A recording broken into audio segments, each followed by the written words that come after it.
Strategy बना के जब तक सारे कमज़ोर हुए, और ये सिर्फ मुसलमानों के लिए बात नहीं है, स्ट्रैटेजी बना के आगे नहीं चलेंगे एक अच्छी प्लानिंग से, उन्हीं लोगों को वही सिस्टम को बार बार इस्तेमाल करेंगे जो फेल होते रहे, तो अंजाम उसका वही होगा जो पहले होता रहा है। हज़रत अली का कौल अगर हम भूल जाएंगे, आजमाए हुए को आजमाना अक्लमंदी नहीं है। तो मैं तो कई साल से बोल रहा हूँ ये लाल निशान लगेंगे, अभी आगे भी बोल रहा हूँ, जिस रास्ते पे जा रहे हैं ये लोग वो एक मकड़ जाल है। हमारे रिलीजियस लीडर्स हों, हमारे पॉलिटिकल लीडर्स हों, या हमारे जो बहुत बड़े बड़े सोशल लीडर्स भी हैं, वो सब आरएसएस और बीजेपी के साथ उनके गठजोड़ बने हुए हैं। कोई भी लड़ाई ईमानदारी से लड़ी जाती है तो उसमें हारने का चांस कम हो जाता है, लेकिन ईमानदारी से लड़ाई लड़ें तब तो। अब हम 14 जून को फिर प्रोटेस्ट कर रहे हैं, आओ आप 11 बजे जंतर मंतर पे सब, हमें अकेला मत छोड़ो, हम तो आगे बढ़ते जाएंगे। लेकिन अगर आप लोग आओगे, अब जिस क्या लाल निशान लग रहे हैं ना, मद्रासी जो कॉलोनी है वो वाले हों, और अभी सारे झुग्गी झोपड़ी वाले और सारे जनता कॉलोनीज़ वाले जितने भी रीसेटलमेंट कॉलोनीज़ हैं ना, वो सब समझ लें, अडानी जी, अंबानी जी, यूसुफ लुलू जैसे लोगों की नज़रें जो है ना गड़ी हुई हैं। कौन सी? धारावी वाली नज़रें। दिल्ली का एक एक स्लम अडानी, अंबानी और यूसुफ लुलू जैसे लोगों की नज़रों में है, और आरएसएस और बीजेपी की ये सरकार उनकी पूरी मदद करेगी। सबको उजाड़ा जाएगा, सबके ऊपर बुलडोज़र चलेगा। मुसलमानों का तो नंबर पहले आता ही है। देखिए, मैं तो पहले दिन से बोल रहा हूँ, दोबारा बोलने से भी क्या लाभ होगा, मैं तो बार बार बोल रहा हूँ कि अगर हम लोग जो सही रास्ता है, और उसका सही रास्ते की तरफ मैं बार बार इशारा भी करता हूँ, एक स्ट्रैटेजी बना के जब तक सारे कमज़ोर हुए, और ये सिर्फ मुसलमानों के लिए बात नहीं है, स्ट्रैटेजी बना के आगे नहीं चलेंगे एक अच्छी प्लानिंग से, उन्हीं लोगों को वही सिस्टम को बार बार इस्तेमाल करेंगे जो फेल होते रहे, तो अंजाम उसका वही होगा जो पहले होता रहा है। हज़रत अली का कौल अगर हम भूल जाएंगे, आजमाए हुए को आजमाना अक्लमंदी नहीं है। तो मैं तो कई साल से बोल रहा हूँ ये लाल निशान लगेंगे, अभी आगे भी बोल रहा हूँ, जिस रास्ते पे जा रहे हैं ये लोग वो एक मकड़ जाल है। हमारे रिलीजियस लीडर्स हों, हमारे पॉलिटिकल लीडर्स हों, या हमारे जो बहुत बड़े बड़े सोशल लीडर्स भी हैं, वो सब आरएसएस और बीजेपी के साथ उनके गठजोड़ बने हुए हैं। कोई भी लड़ाई ईमानदारी से लड़ी जाती है तो उसमें हारने का चांस कम हो जाता है, लेकिन ईमानदारी से लड़ाई लड़ें तब तो वही बात यहाँ है।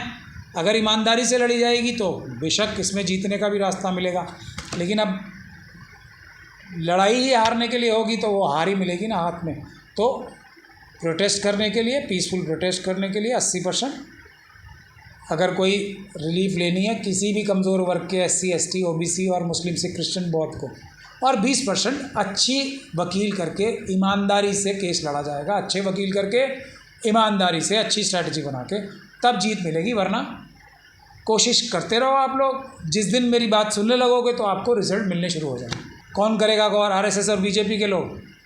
मानवीय पहलू और आरएसएस और बीजेपी के लोग में कोई भी आपस में कनेक्शन है ही नहीं, तो अभी सरकार में वो हैं। देखो, मैं आपको साफ साफ बता रहा हूँ, ये मैंने जो अभी आपको पिछले जवाब में आंसर दिया, लेकिन इन सभी मुसीबतों की, परेशानियों का हल क्या है? जड़ क्या है और हल क्या है? ये जड़ ये है कि आरएसएस और बीजेपी के लोगों को एक बहुत अच्छा इलेक्शन जीतने का फार्मूला हाथ लग गया है, वो है मतपत्र से चुनाव ना कराना। तो मतपत्र से चुनाव तो हो नहीं रहे हैं, उनको ये पता है कि अब हमें कोई हटा ही नहीं सकता।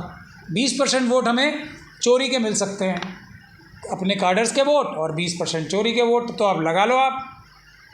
तो अब हम लोग पॉलिटिकल पार्टी से भी सबसे रिक्वेस्ट कर रहे हैं, तो हमारा साथ जितना कम लोग देंगे उतना झेलोगे आप लोग। अब हम 14 जून को फिर प्रोटेस्ट कर रहे हैं, आओ आप 11 बजे जंतर मंतर पे सब, हमें अकेला मत छोड़ो, हम तो आगे बढ़ते जाएंगे।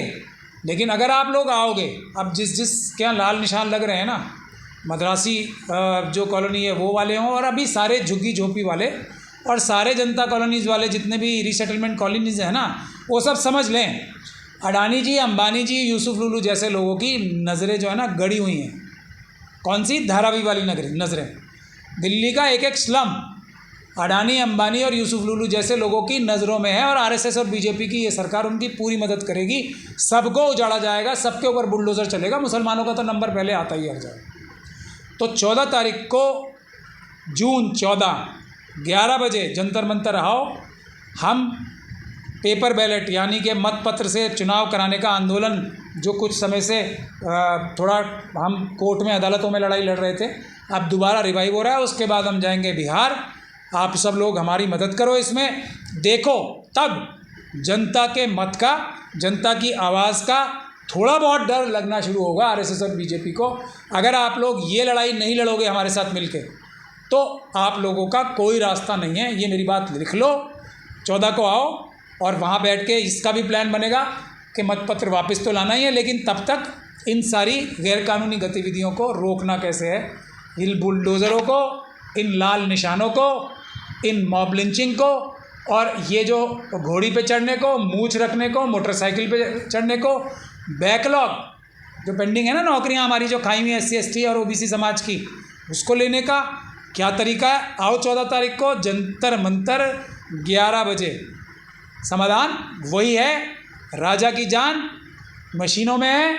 और एक बार मतपत्र से चुनाव होने की बात आंदोलन छिड़ गया तो राजा अपने आप को, यानी कि जो राजा बने हुए हैं, सेवक हैं वैसे तो, मोदी जी अपने आप कमज़ोर महसूस करने लगेंगे।